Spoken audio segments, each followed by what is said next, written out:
Hello students, in this practical we will take port characteristics of H-plane T. So this is a H-plane T.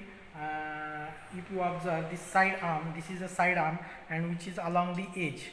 So how to identify H-plane T? When side arm is along the edge and in E-plane T side arm is along flatter portion. So this is a H-plane T, and in this port characteristics we have to study when wave is given to this side arm, then it is equally divided into port 1 and port 2 and in phase, wave is in a phase. So we have to study this port characteristics.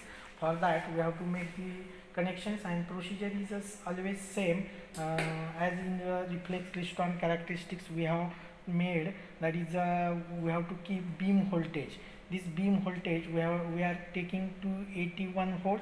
Then beam current we are taking, our beam current is a 17 milliampere. Okay, and next is a repeller voltage. So repeller voltage is a 207. Here keep in mind, that is important point, we have to keep beam voltage 280 volt, and we have to keep constant beam voltage, and we have to only vary repeller voltage. So this beam voltage we are taking 281 volt. Don't increase this beam voltage that is beyond the 300 volt. If we increase this 300 volt, beyond 300 volt, this reflex Klystron will burst and it will not work. So keep in this point is important, keep beam voltage of a 280 volt.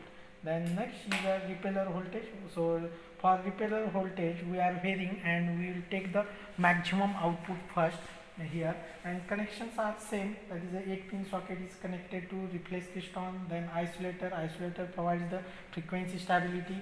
Then next is a variable attenuator, next frequency meter and slotted section. So we will take the first output. Here we are connecting the detector mount and observe the square wave output there.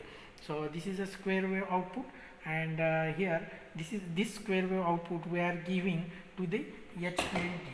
So if we give this square wave output to this side arm of the this H-plane T, observe the characteristics. So I will connect here side arm and then connect at port 1. We will observe.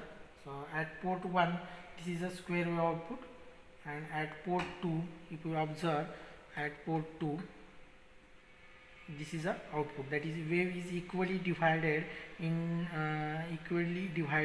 and in phase. Okay, so this is a output. Okay, and if we give that output as an input to the H-plane T and observe the port characteristics at port 1, observe on CRO, you will get at port 1, and at port 2 we will get waveform at port 2.